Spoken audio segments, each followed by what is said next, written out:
नमस्कार दोस्तों। मैं प्रियंका पटेल पीएमसी जयपुर चैनल में आप सबका बहुत बहुत स्वागत करती हूँ। श्री पितामह पत्री जी को माथा टेक नमन, पूरे पीएमसी जयपुर टीम को प्रेम नमन और अपने क्रिस्टल श्री मैम को बहुत बहुत शुक्राना जिन्होंने ये प्लेटफॉर्म मुझे दिया। हम आपके अवचेतन मन की बुक का स्वाध्याय कर रहे हैं। अभी तक हमने जाना कि हम अपने अवचेतन मन का प्रयोग कैसे कर सकते हैं अपने आप को स्वस्थ रखने के लिए। अब हम उसी सीरीज में आगे बढ़ रहे हैं, लेकिन उससे पहले स्वाध्याय को आगे बढ़ें उससे पहले 10 मिनट ध्यान में बैठते हैं और अपने मन को शांत करते हैं। तो अगर आपने चश्मा पहना हो तो उसे निकाल दीजिए। एक सहज सुरक्षित जगह पर बैठ जाएं। अपने हाथों और पैरों को उंगलियों को क्रॉस कर लीजिए। ऐसे सहजता से अपनी आंखों को बंद करेंगे और अपना पूरा ध्यान सिर्फ अपनी सांसों पर रखेंगे। कमर बिल्कुल सीधी।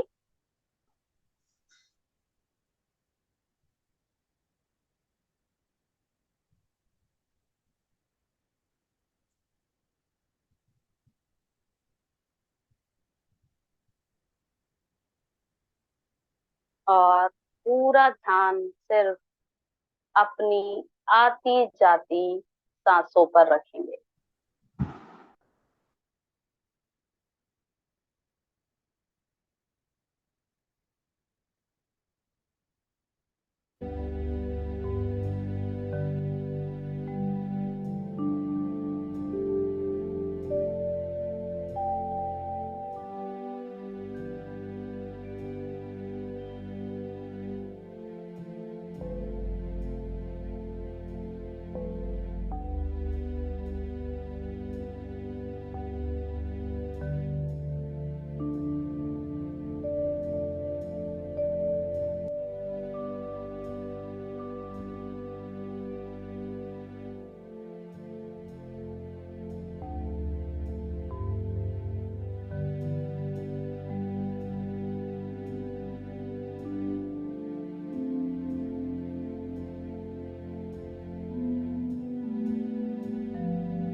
आप धीरे धीरे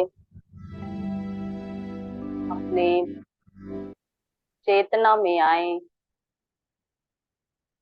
अपने भौतिक शरीर को महसूस करें। अपनी चेतना से अपने हाथों और पैरों की उंगलियों को हिलाएं। दोनों हाथों को रब करें और अपने चेहरे पर लगाएं।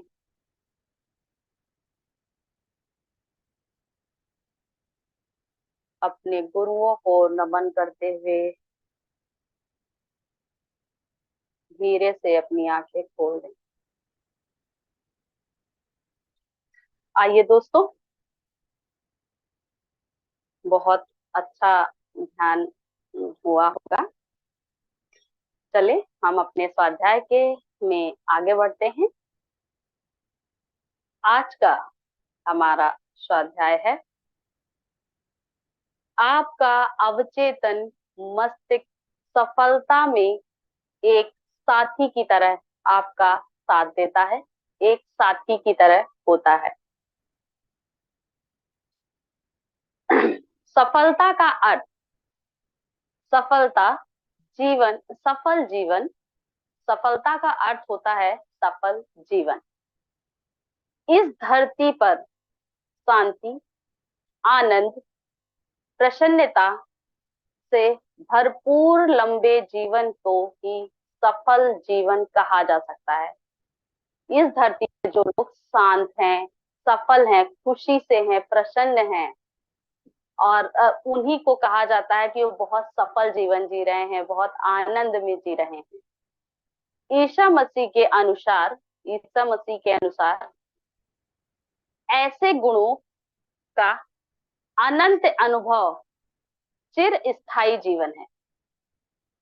जीवन का अर्थात जैसे शांति, सामंजस्यता, प्रतिष्ठा, सुरक्षा और प्रसन्नता अमूर्त है।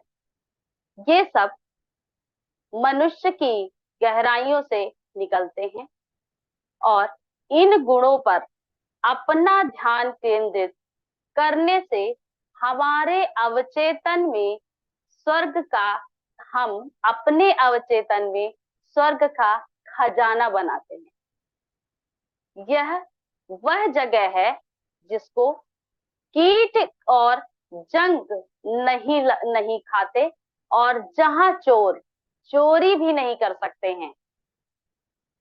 सफलता के 3 चरण होते हैं। आइए हम जानेंगे। सफलता के 3 चरण के बारे में हम बात करते हैं। सफलता का पहला चरण है उस काम को का पता करें जिसे करना आपको पसंद है। अगर आप किसी भी क्षेत्र में सफल होना चाहते हैं तो पहले आप उस पता कीजिए कि आपको क्या करना पसंद है, और यह सिर्फ आप ही जानते हैं और आपके अंदर से ही आवाज आएगी कि आपको क्या करना पसंद है और उसे ही करिए। सफलता का पहला चरण, सफलता अपने कार्य से प्रेम में है, करने में है। जिस यद्यपि यदि व्यक्ति मनोवैज्ञानिक है तो केवल डिप्लोमा होना और उसे दीवार में टांग देना ही काफी नहीं होता। उसे समय के साथ चलना होगा, उसे सम्मेलन में जाना होगा और मन को सम्मेलन की पढ़ाई और इसकी कार्यशैली को समझाते रहना होगा। एक सफल मनोवैज्ञानिक क्लिनिक जाता है और नवीनतम वैज्ञानिक लेख पढ़ता है। आम शब्दों में कहा जाए तो उसे सबसे विकसित प्रणालियों का ज्ञान, जिसमें वह मानव पीड़ा को कम कर सके, जिससे वह मानव पीड़ा को कम कर सके। और एक सफल मनोवैज्ञानिक या डॉक्टर दिल के मरीज के हित हित में सर्वोपरि होता है। कोई यह भी कह सकता है कि मैं ऑपरेशन के लिए पहला कदम कैसे उठाऊं, मुझे नहीं पता कि मैं कि इसे कैसे करना है। तो इस स्थिति में निम्न प्रकार से आपको मार्गदर्शन दिए गए हैं, और इसको बहुत सारी इसके लिए आप बहुत सारी प्रार्थनाएं कर सकते हैं और कीजिए। मेरे अवचेतन मस्तिष्क का अनंत ज्ञान मुझे जीवन में मेरी स्थिति दिखाता है। इस प्रार्थना को चुपचाप सकारात्मक ढंग से प्यार से अपनी मन की गहराइयों से करें। जब आपका विश्वास और आस्था इस पर बनी रहेगी और ज्यादा होती जाएगी, तब आपको एहसास होगा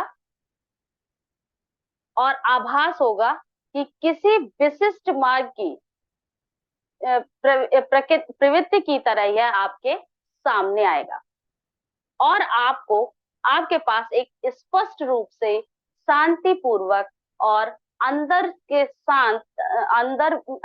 शक्ति जागरूकता की तरह सामने आएगी। सफलता का दूसरा राज क्या है और दूसरा चरण?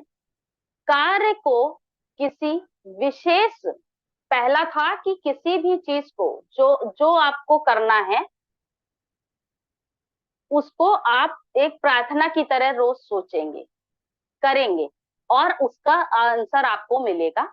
दूसरा है कि किसी भी कार्य की किसी विशेष विभाग में विशेषज्ञ विशेषता लाने के लिए और अपनी उसकी अपेक्षा से ज्यादा ज्ञान और जानकारी होनी चाहिए। किसी चीज में स्पेशल बनने के लिए सबसे मतलब औरों से ज्यादा आपके अंदर उसका ज्ञान होना चाहिए, तभी तो मतलब आप उसमें विशेष हैं। उदाहरण के तौर पर, यदि एक युवा व्यक्ति रसायन को एक व्यवसाय की तरह चुनता है, तो उसके कई विभागों में से किसी पर अपना ध्यान केंद्रित करना चाहिए। उसको उसके जो कई विभाग होते हैं उसमें से किसी एक पर उसका मन केंद्रित होना चाहिए।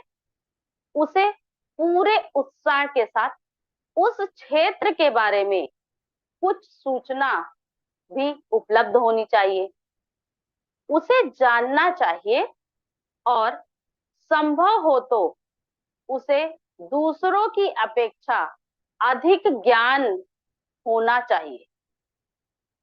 इस मार्ग को अपने कार्य में समर्पण और दुनिया की सेवा की इच्छा भी होनी चाहिए।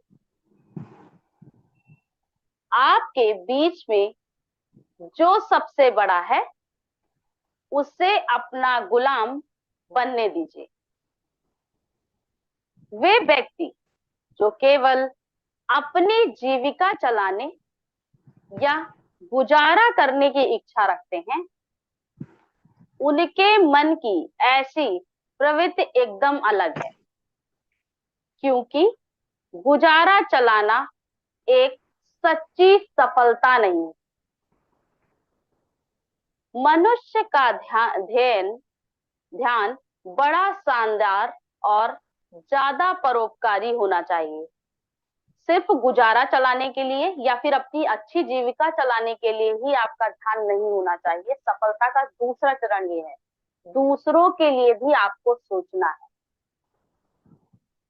उसे दूसरों की सेवा करनी चाहिए, जिससे वह अपनी रोटी जल पर बना रहे, यानी असंभव को संभव कर सके।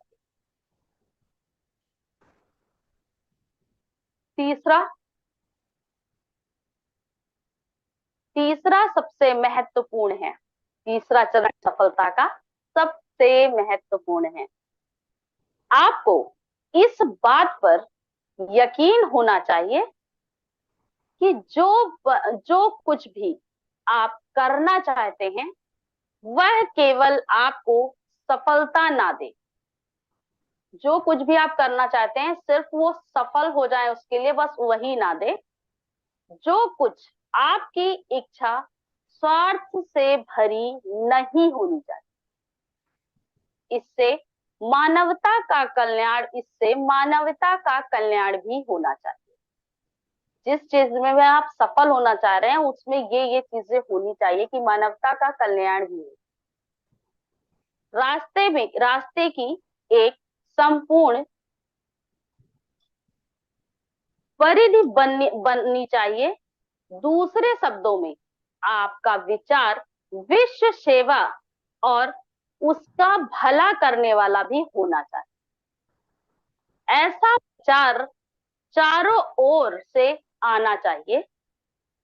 यदि इसका फायदा आपको पूरी तरह से लेना है तो यदि और यदि गोला अथवा पूर्ण परिधि नहीं बनी है तो आप अपनी जिंदगी में शॉर्ट सर्किट अथवा कठिनाइयों का अनुभव करेंगे,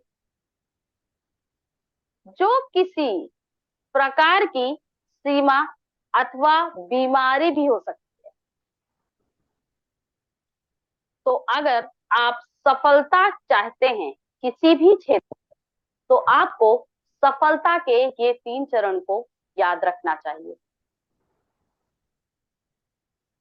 सच्ची सफलता का पैमाना। यदि व्यक्ति कह सकते हैं, कुछ व्यक्ति कह सकते हैं, लेकिन श्रीमान जेम्स ने बेईमानी से तेल का भंडार बेचकर संपत्ति बनाई। एक व्यक्ति थोड़े समय के लिए सफल होता दिखाई दे सकता है, लेकिन जो धन उसने बेईमानी से बनाया है अधिकतर वह पंख लगाकर उड़ जाने वाला होता है। जब हम दूसरों को लूटते हैं तो हम स्वयं को भी लूटते हैं। प्रकृति बहुत चालाक है। अगर आप किसी भी बेईमानी से कोई काम करते हैं तो वो आप अपने साथ भी कर रहे होते हैं, क्योंकि हमारी मनोदशा अभावों से भरी और सीमित है। यह हमारे शरीर में, घर और जीवन में, हमारी कार्यशैली में प्रदर्शित होता है। जैसा हम सोचते हैं और महसूस करते हैं हम उसे वैसा ही बनाते हैं। यद्यपि एक व्यक्ति बेईमानी से संपत्ति एकत्रित करता है और कर भी सकते हैं, लेकिन वह सफल नहीं कहा जा सकता है। बिना मानसिक शांति की कोई सफलता नहीं मिलती। ऐसी एकत्रित संपत्ति का लाभ यदि व्यक्ति के चैन की नींद से चैन की नींद से सो नहीं सकता है, वो चैन की नींद में नहीं सो सकता। यदि बीमार हो या उसके मन में अपराध की भावना हो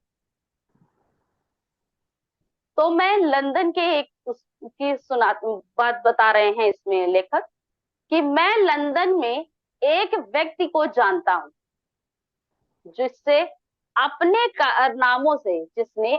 कारनामों के बारे में बताया। वे पेशेवर पॉकेटमार था और उसने अकूत धन एकत्रित किया, मतलब बहुत सारा धन एकत्रित किया था। फ्रांस में उसके पास ग्रीष्म ऋतु का घर था और इंग्लैंड में शाही अंदाज में रहता था वो पॉकेट मार। लेकिन उसकी कहानी थी कि उसे हमेशा स्कॉटलैंड यार्ड द्वारा पकड़े जाने का भय बना रहता था।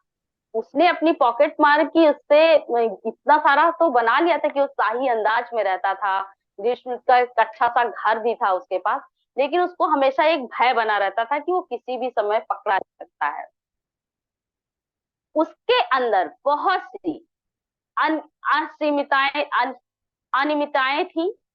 उसके मुख्य उसका जिसका मुख्य वजह थी कि उसके अंदर का डर, उसके मन में अपराध बोध था कि मतलब मैं अपराध कर रहा हूँ, जिससे वो जानता था ना कि मैं ये गलत कर रहा हूँ, जिसकी वजह से, जिसकी मुख्य वजह, उसे पता था कि उसने गलत किया है और वो गलत कर रहा था। उसके अंदर के गहरे अपराध बोध की वजह से उसे सभी तरह की मुसीबत उसकी ओर खींच रही थी, और आखिरकार उसकी इच्छा से उसने आखिरकार उसने अपनी इच्छा से पुलिस को आत्मसमर्पण कर दिया और जेल में सजा काटी। जेल से छूटने के बाद उसने मनोवैज्ञानिक और आध्यात्मिक से सलाह ली। स्पिरिचुअल कोई पर्सन है, उनसे सलाह ली, और उससे उसमें अभूतपूर्ण बदलाव आया। वह काम करने लगा और एक ईमानदार और नियम पालन करने वाला नागरिक बना। अब वह बहुत खुश था।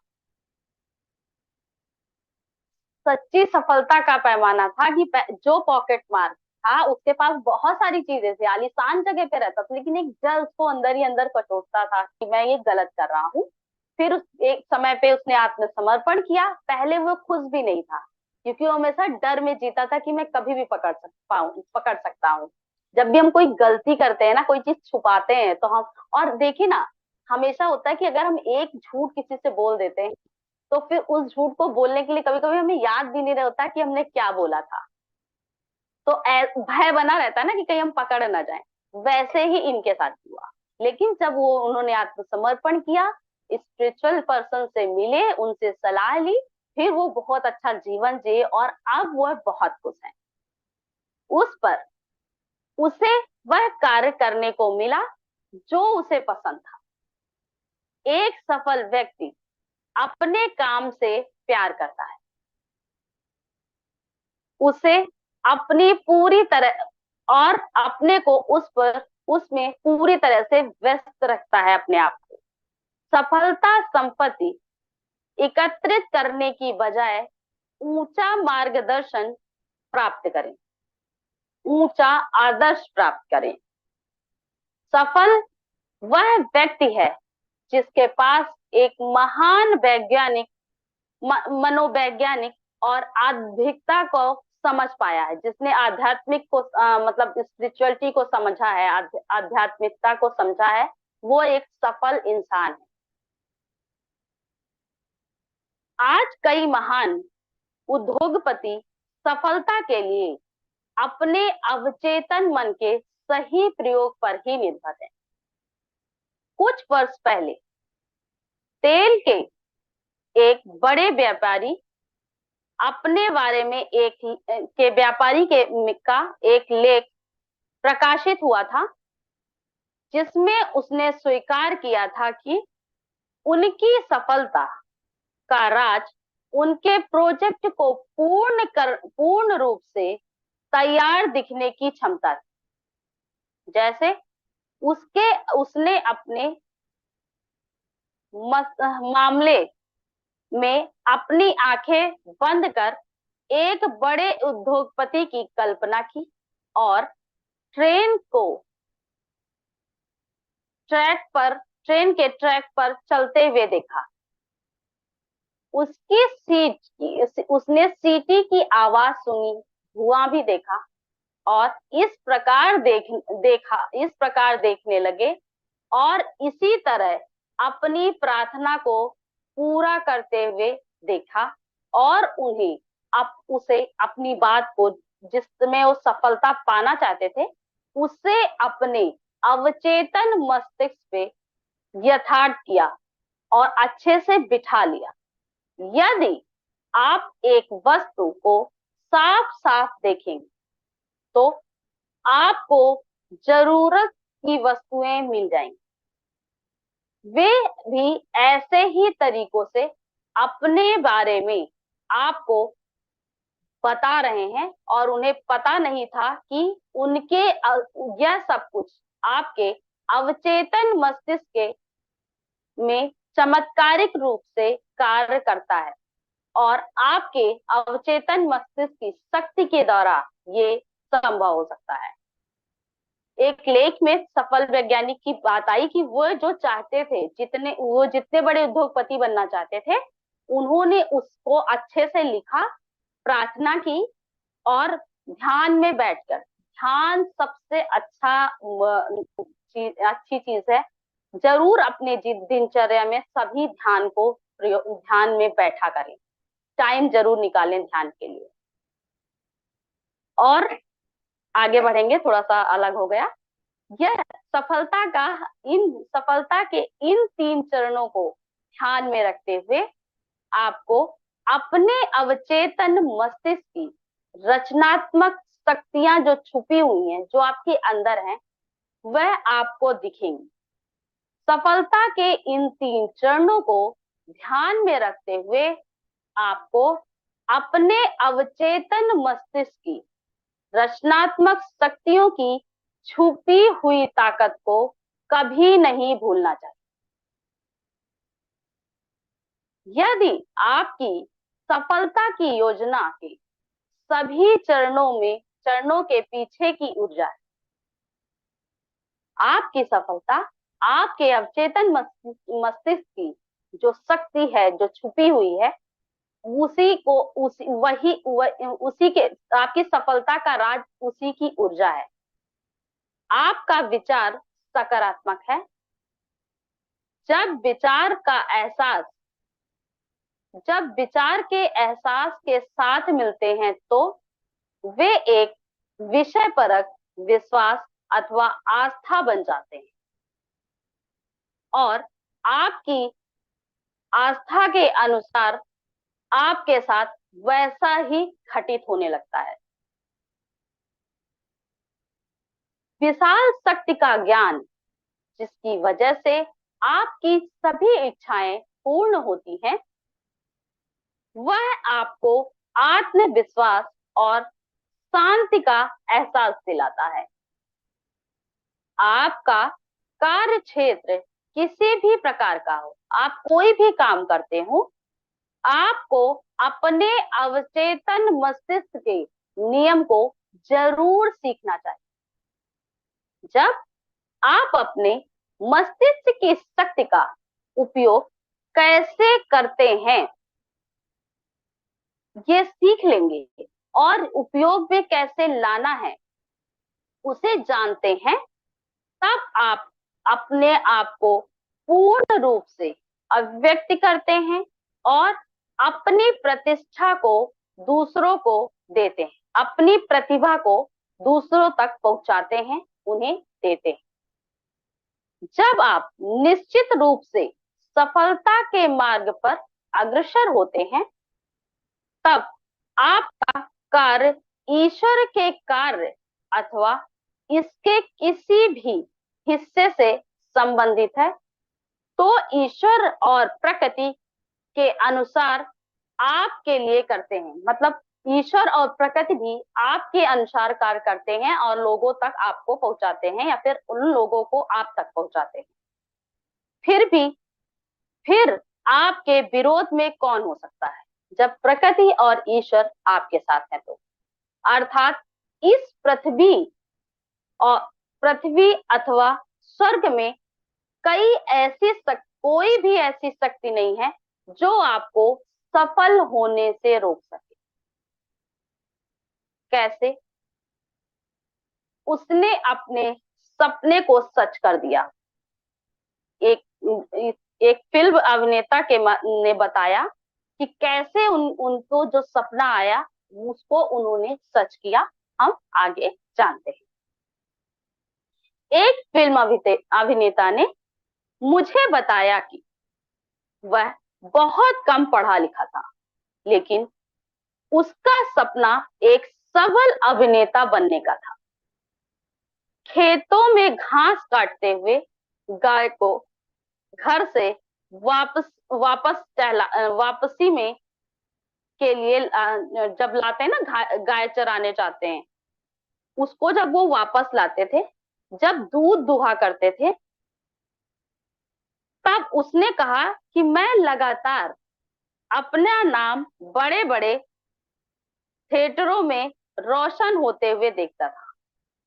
एक अभिनेता जो बहुत कम पढ़े लिखे थे, वो अपने आप को एक बड़ा एक्टर के रूप में देखना चाहते थे। तो वो जो अपने कार्य करते थे, पूरे दिनचर्या जो कार्य करते थे, उसको करते समय आप इमेजिन करते थे कि उनका नाम एक थिएटर पे बहुत बड़ा बड़ा लिखा हुआ है। और उस वह देखता रहता था कि मैं कई साल तक करता रहा। अंत में मैं घर से भाग गया। मैं फिल्म की दुनिया के क्षेत्र में अलग अलग तरह से कार्य करते रहे। और फिर एक दिन ऐसा आया जब मैंने उसी तरह अपना नाम बड़ी रोशनी में जगमगाते हुए देखा। बड़ी रोशनी में अपना नाम बड़ा बड़ा जगमगाते हुए देखा, जैसे मैं बचपन में देखा करता था। फिर उसने कहा कि मुझे सफलता पाने के लिए लगातार कल्पना करने की ताकत के बारे में पता चल गया था। मोस्टली हम लोग क्या करते हैं, कुछ अगर पाना चाहते हैं, फिर किसी चीज में सफल होना चाहते हैं, तो हम जब तक कहते हैं, एफर्ट कर रहे होते हैं, तब तक ठीक है। अदरवाइज हम पूरे दिन उसके लिए निगेटिव हो जाते हैं, निगेटिव थॉट भी लाने लगते हैं। जबकि वो ऐसा नहीं करते थे। वो घर का चाहे जो भी कार्य कर रहे होते थे, अपना वो नाम बड़े बड़े अक्षरों पे ही देखा करते थे कि थिएटर के बाहर लिखा हुआ है। और उनका नाम इस प्रकार से सच हुआ क्योंकि उन्होंने वो कल्पना शक्ति को समझ गए। उसने सपनों की फॉर्मेसी वास्तविकता, उनके सपनों की फॉर्मेसी वास्तविकता में कैसे बनी। 3 वर्ष पूर्व मैं एक फार्मासिस्ट को जानता था, जिसने हफ्ते का 40 जिन्हें हफ्ते का $40 मिलता था और बहुत थोड़ी बहुत बिक्री पर कमीशन। उसने मुझसे कहा कि 25 वर्ष बाद मुझे पेंशन मिलेगी और मैं रिटायर हो जाऊंगा। मैंने उस युवक से कहा, क्यों क्यों नहीं तुम अपना स्टोर खोलते हो, इस जगह से बाहर निकलो, अपनी सोच ऊपर करो, अपने बच्चे के लिए सपना देखो। हो सकता है तुम्हारा बेटा डॉक्टर बनना चाहे और शायद तुम्हारी बेटी एक महान संगीतकार बनना चाहे। उनका जवाब था कि उनके पास धन नहीं था। उनके अंदर एक भावना जागृत हुई कि जो कुछ वह सोच की तरह सोचेगा, उसकी सोच पूरी हो जाएगी। उनका ध्यान का पहला कदम उनके अंदर के अवचेतन मस्तिष्क की शक्तियों के बारे में जागरूकता पैदा करना था, जिसे मैंने उसके फायदे के लिए विस्तार से उन्हें समझा दिया। उन्होंने बोला कि मैं रिटायर हो जाऊं, मेरे पास बहुत धन आ जाए, क्योंकि मेरा बेटा डॉक्टर बनना चाहता है और मेरी बेटी संगीतकार। तो उनका पहला वो था कि मैं कैसे जानूं कि मेरी अवचेतन मन की शक्तियां कैसे मतलब जागरूक हो जाऊं। तो जो उनके दोस्त थे, उन्होंने उनको पूरी डिटेल से बताया कि अवचेतन मन की शक्ति के क्या फायदे होते हैं और उन्हें बहुत विस्तार से समझाया। उनका दूसरा कदम था, उन्होंने पहले अवचेतन मन की शक्ति कैसे काम करती है ये सीखा। दूसरा कदम क्या था, यदि वह अपने विचार को अपने अवचेतन तक पहुंचाने में सफल हो जाएं, तो उनके अवचेतन मस्तिष्क उनको उसी प्रकार से कार्य को पूरा करके देगा और उनका कार्य पूरा करेगा। उसने कल्पना में सोचना शुरू किया। उनका अपना स्टोर है। उसने अपने मन को बोतलों की बोतलों को व्यवस्थित किया, नुस्खों को निपटाया और कल्पना की कि कई क्लर्क ग्राहकों को देख रहे हैं। उनके मोटे से उन्होंने अपने मोटे से बैंक बैलेंस की भी कल्पना की। मानसिक रूप से उसने काल्पनिक स्टोर में काम किया। अपने अंदर ये कल्पना कर रहे हैं अभी वो एक अच्छे अभिनेता की तरह अपनी भूमिका दे रहे हैं। अपनी भूमिका दी, ऐसी भूमिका निभाओ जैसे कि मैं ऐसा ही हूं। उन्होंने एक अभिनेता जैसे एक एक्टर काम करते हैं ना, वैसी उन्होंने भूमिका निभाई जैसा वो चाहते थे, और मैं ऐसा ही रहूंगा। तो फार्मासिस्ट अपने पूरे दिल से उस भूमिका को निभाने में मगन हो गया, जिसमें उसका हर कार्य ऐसा होता जैसे कि वह उसके अपने स्टोर में ही काम कर रहा है।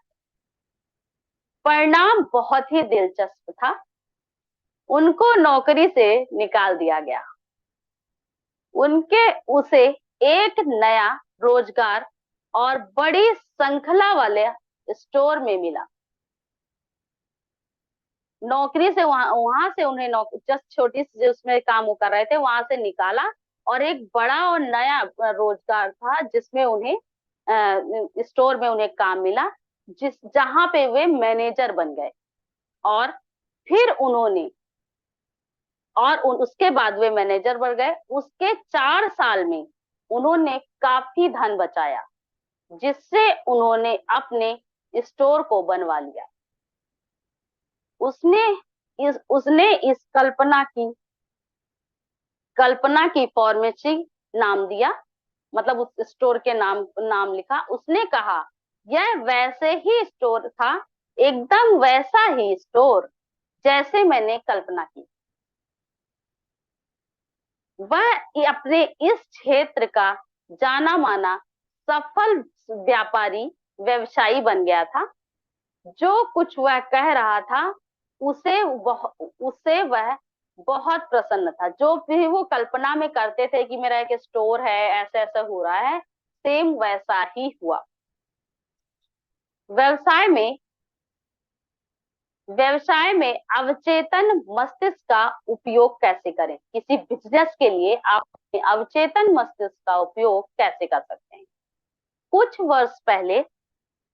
वर्ष पहले मैंने एक व्यवसायी समूह की कल्पना और अवचेतन मस्तिष्क की शक्ति के बारे में व्याख्यान दिया। व्याख्यान में मैंने बताया कि कैसे गोएथे ने अपनी कल्पना शक्ति का उपयोग बुद्धिमानी से किया। जब उनके सामने कठिनाई और कठिन परिस्थितियां आई तो उनकी जीवनी लिखने वालों ने बताया कि किस प्रकार वे कई घंटे चुपचाप अपनी काल्पनिक वार्ता में व्यस्त रहते थे। यह बात सबको ज्ञात है कि वह कल्पना से अपने दोस्त को अपने सामने कुर्सी पर बैठकर उसे सही जवाब बताते थे। दूसरों में उनसे कल्पना की और दोस्तों ने उन्हें सही जवाब दिए, और उनका वो दोस्त सही जवाब दे रहा था, जिसे वे सजीव रूप से अपने सामने देखते थे, और हाव भाव आवाज प्रकृति असली जैसी होती थी। व्याख्यान में एक युवक शेयर मार्केट का दलाल था। उसने गोएथे की तकनीक अपनानी शुरू की। उसने अपने 1 करोड़ पति 1 करोड़पति बैंक के दोस्त की कल्पना की कि मैं 1 करोड़पति हूँ, और उसने उससे बात करनी शुरू कर दी, जो उसे बुद्धिमानी भरे निर्णय के लिए बहुत बधाई दे रहा था। उसने उसे सही शेयर खरीदने पर उसकी तारीफ करता था, मतलब वो ऐसा विजुलाइज करता था कि वो सही शेयर खरीद रहा है, और वह इस पर काल्पनिक बातचीत करता था, और काल्पनिक बातचीत करने का नाटक करता था, मतलब काल्पनिक रूप में बातचीत करने का नाटक करता था। जब तक उसने इसे अपने मन में पूरी तरह से बसा नहीं लिया, तब तक वह हर दिन ऐसे कल्पना करता था, और कई घंटों तक, मतलब ध्यान ही है, वो कई घंटों तक ध्यान करता था बस इस पर। उस ब्रोकर की आंतरिक बातचीत और नियंत्रण कल्पना ने उसे ध्येय के साथ सामंजस्य बनाया, और उसने अपने मन के ग्राहकों के लिए सही निवेश करना था। और जब वह अपने ध्यान में अपने ग्राहकों के लिए धन अर्जित करता था, और अपनी बुद्धिमत्ता और सुझावों के द्वारा स्वयं को, औरों को समृद्ध बनते देखता था। जब अपनी और वह जब अभी भी अपने अवचेतन मस्तिष्क का उपयोग अपने व्यवसाय के लिए करता था, और अपने आप को सफल होने में, अपने अपने प्रयास में वह सफल भी होता था। तो कैसे एक व्यवसायिक भी अपने अवचेतन मस्तिष्क अपने व्यवसाय की सफलता के लिए कर सकता है। 16 वर्ष के बालक ने असफलता को सफलता में कैसे बदला? एक हाई स्कूल में पढ़ने वाले बच्चे ने मुझसे कहा, मुझे बहुत खराब ग्रेड मिल रहे हैं, मेरी याददाश्त कम हो रही है, मुझे पता नहीं द्रव्य क्या है। मैंने पाया है कि बालक में एक कमी थी, वह उसकी अपने अध्यापकों और छात्रों के प्रति नाराजगी की प्रवृत्ति थी। मैंने उसे सिखाया कि आप अपने अवचेतन मस्तिष्क का उपयोग कैसे करें, और अपनी पढ़ाई में कैसे सफल रहे। अपने विशिष्ट सत्यों को दिन में कई बार सोने से पहले और सुबह जगने से पहले दृढ़ता से स्वीकार करना शुरू किया। तो उस लड़के ने अपने विशिष्ट जो जैसा वो ग्रेड पाना चाहता था, उसको रात को सोने से पहले और सुबह उठने से जगने के बाद उसने दृढ़ता से उन बातों को स्वीकार करना शुरू किया, और अपने अवचेतन मस्तिष्क में ग्रहण कराने का यह सबसे अच्छा समय होता है। अगर आप किसी चीज में असफल हो रहे हैं और आप सफलता चाहते हैं, तो रात को सोने से पहले और सुबह जगने के जस्ट बाद 10 मिनट के अंदर आप अपनी उन चीजों को बोलें और उसको अपने अवचेतन मन तक पहुंचाएं।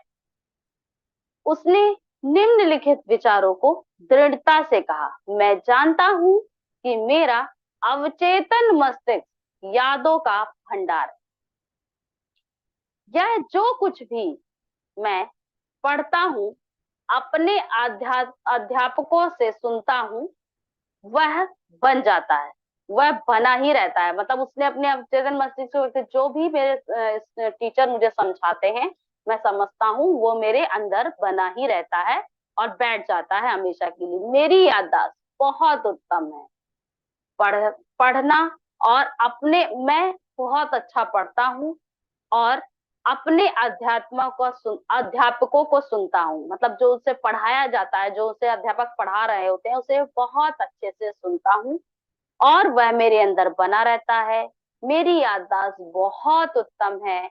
मैं अपनी अवचेतन मस्तिष्क की अनंत बुद्धिमत्ता में को लगातार सभी जानकारियां मुझे मिल रही हैं। मतलब मेरे अंदर से सारी जानकारियां मुझे मिलती रहती हैं, जिसका मुझे अपनी परीक्षा के लिए जानने की जरूरत थी, जिसकी मुझे अपनी परीक्षा के लिए जानने की जरूरत है, चाहे वे लिखित अथवा मौखिक में हो। जब सब कुछ बताती रहती हैं, मैं अपने सभी अध्यापकों और साथी के बीच प्यार और सद्भावना रखता हूँ। अभी वो निगेटिव था ना, अपने साथियों के प्रति भी और अध्यापकों के प्रति भी उसकी नाराजगी थी। अब उसने यहाँ पॉजिटिव करना शुरू किया, पॉजिटिव भावना डाली, सद्भावना और प्यार के शब्द बोले। मैं दिल से सभी के लिए सफलता और शुभ कामनाओं की इच्छा करता हूँ। इस युवक यह युवक जब आजाद ज्यादा आजादी का आनंद ले रहा है, जितना उसे कभी नहीं जाना था। अब उसे सभी विषयों में ए ग्रेड मिल रहे थे। अभी तक खराब ग्रेड मिल रहे थे। जैसे ही उसने अच्छी अफर्मेशन देना शुरू की, अच्छे शब्दों का प्रयोग करना शुरू किया, तो अब उसे हर सब्जेक्ट में ए ग्रेड मिल रहे हैं। वह निरंतर अपनी माँ और अध्यापकों को पढ़ाई में अपने सफल होने के लिए बधाई देने की कल्पना करता था। मतलब वो सोचता था कि मुझे हर सब्जेक्ट में ए ग्रेड मिल रहे हैं, और वो सुबह और शाम में ये बात कर रहा है और अपने अध्यापकों और माँ को बधाई देते हुए देखता है कि जब उसे अच्छे नंबर मिल रहे हैं, अच्छे ग्रेड मिल रहे हैं।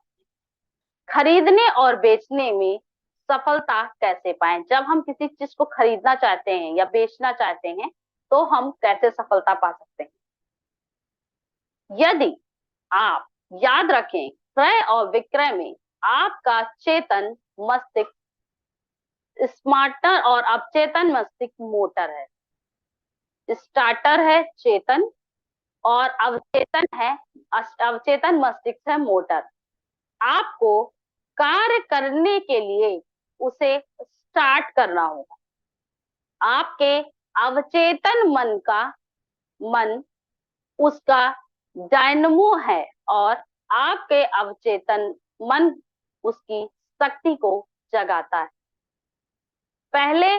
सबसे पहला कदम जिससे आपको मन की गहराइयों तक अपने स्पष्ट विचार, इच्छा और छवि को पहुंचा सके, उसके लिए आपको एक आराम अवस्था में बिना ध्यान बटाए एकाग्रचित होकर मन को स्थिर रखें, शांत हो जाएं। जब आप किसी चीज को बेचना और खरीदना चाह रहे हैं, तो आपको ये काम करना, आराम से बैठ जाएं और बिना ध्यान बटाए एकाग्रचित होकर अपने मन को स्थिर करें, शांत हो जाएं और निश्चित और शांति प्रवृत्ति में ब्रह्म पदार्थों से निकली सभी विचारों को अपने मन में शोषित होने से रोकती है, यह नहीं करें। इसी प्रकार जब आप शांत और निष्क्रिय और सब कुछ ग्रहण करने की प्रवृत्ति की वजह से आपका प्रयास सबसे कम काम, अगर आप चेतना में बैठेंगे तो यह काम नहीं करेगा। अगर आप शांत होकर बैठकर कुछ कल्पना करेंगे और सजेशन निकालेंगे, तो यह प्रयास आपका सबसे ज्यादा काम करेगा। दूसरा कदम अपनी इच्छा को सत्य करने की कल्पना करना। अपनी किसी भी इच्छा को सत्य करने की कल्पना करना। उदाहरण के तौर पर, जब आप घर खरीदना चाहते हैं, अगर आप घर खरीदना चाहते हैं, तो आप अपने मन को आराम अवस्था में, आप अपने मन को आराम अवस्था में निम्नलिखित बात बड़ी दृढ़ता से स्वीकार करें, मतलब अपने मन को स्वीकार करें। मेरा अवचेतन मस्तिष्क, मेरे अवचेतन मस्तिष्क की अनंत बुद्धिमत्ता सर्वज्ञानी है, मुझे बताती है कि आदर्श घर बीचों बीच और एक खूबसूरत माहौल में, मतलब बड़ा घर कहीं भी नहीं, खूबसूरत भी है और एक आदर्श माहौल में भी है, और मेरी सभी जरूरतों को पूरा करता है, साथ में मेरी आमदनी के अनुकूल है। मैं अपनी इस याचना को अपने अवचेतन मन को देती हूँ। इस याचना को पूरे विश्व और आस्था के साथ उसी प्रकार से दे रहा हूं जिस प्रकार एक किसान जमीन में जब बीज बोता है तो वह उसके विकास पर उसे पूरा भरोसा होता है। जब कोई किसान कोई बीज बोता है तो उसको ये विश्वास होता है कि वो उगेगा। वैसे ही अगर हमें कोई चीज खरीदनी है, मतलब मकान अगर आपको खरीदना है, तो आपको इस तरह से कल्पना करनी होगी। आपकी प्रार्थना का जवाब अखबार के किसी विज्ञापन में, किसी दोस्त या सीधे किसी ऐसे मकान की ओर से मार्गदर्शन आपको मिल सकता है। जब आप सोचें कि हमारे बजट में भी हो, अच्छा भी हो, वहां उस मोहल्ले का माहौल भी अच्छा हो, तो यह आपको किसी अखबार में सुनने को मिल जाएगा कि इस एरिया में है, किसी कोई दोस्त आपका बता देगा, या फिर कोई मकान मालिक जो होते हैं पड़ोसी, वो भी आपको मार्गदर्शन दे सकते हैं इसका। जैसा कि आप चाहते हैं कि कई तरीकों से आपकी प्रार्थना का आपको जवाब मिल सकता है। प्रमुख ज्ञान जिस पर आपको विश्वास है उसका जवाब पहले आता है, बशर्ते आपके मन में आप अपने मन की गहराइयों की कार्यशैली पर आस्था रखते हैं। तो आप किसी मकान, जमीन अथवा किसी प्रकार की संपत्ति को बेच सकते हैं। जमीन के दलालों में वो मैं निजी सुझावों से बता चुका हूं कि कैसे मैंने लॉस एंजल्स में के आर्लैंडो ने अपना घर बेचा था। उसने उसमें से कई ने मेरी वह तकनीक अपनाई थी और अनंत और शीघ्र परिणाम भी पाया था।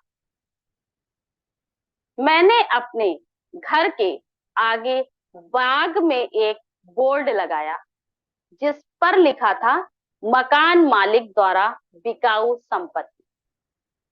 अगले दिन सोने से पहले मैंने स्वयं से कहा, कल्पना करो अपना घर बेचने के बाद तुम क्या करोगे।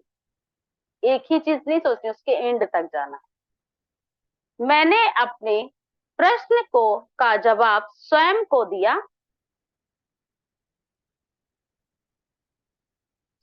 को दिया और कहा कि मैं उस पर साइन बोर्ड को निकालकर गैराज गैराज में फेंक दूंगा, और अपनी कल्पना में मैं उस साइन बोर्ड को पकड़कर जमीन से मैंने उखाड़ा और अपने कंधों से उठाकर गैराज ले गया और फर्श पर पटक दिया। मजाक उड़ाते हुए मैंने साइन बोर्ड को कहा कि मुझे तुम्हारी जरूरत नहीं है। मैंने घर बिकने का अनुभव करते हुए आंतरिक शांति महसूस की। अगले दिन एक व्यक्ति ने मुझे $1000 दिए और अपना साइन बोर्ड हटाओ, इसका अब हम सौदा करेंगे। मैंने फौरन, मतलब उन्होंने सिर्फ कल्पना में किया कि वो साइन बोर्ड हटा रहे हैं, लेकिन जैसे ही उन्होंने ये किया तो एक इंसान आया जिन्होंने डील की और उन्हें $100,000 दिए और बोला कि इसे अब हटाई दो, हम लोग इसका सौदा कर रहे हैं। मैंने फौरन साइन बोर्ड उखाड़ा और गैराज में लेके फेंक दिया और आंतरिक क्रिया के साथ दिया। तब मैंने यह ब्रह्म आंतरिक क्रिया के साथ दिया। मैंने कई बार कोई नई बात नहीं की, जैसे अंदर वैसा बाहर, यानी जैसी छवि आपके अवचेतन मस्तिष्क के चिन्हित हो जानी चाहिए, वो आपके जीवन पटल पर घटित होता है।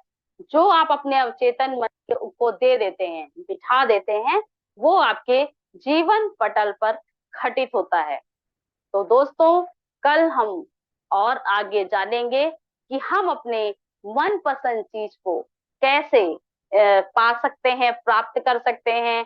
अपने मनपसंद वस्तु को प्राप्त करने के लिए सफलता का क्या राज है, ये हम कल जानेंगे। आज के लिए बस इतना ही। बने रहें हमारे पीएमसी जयपुर चैनल में। तब तक के लिए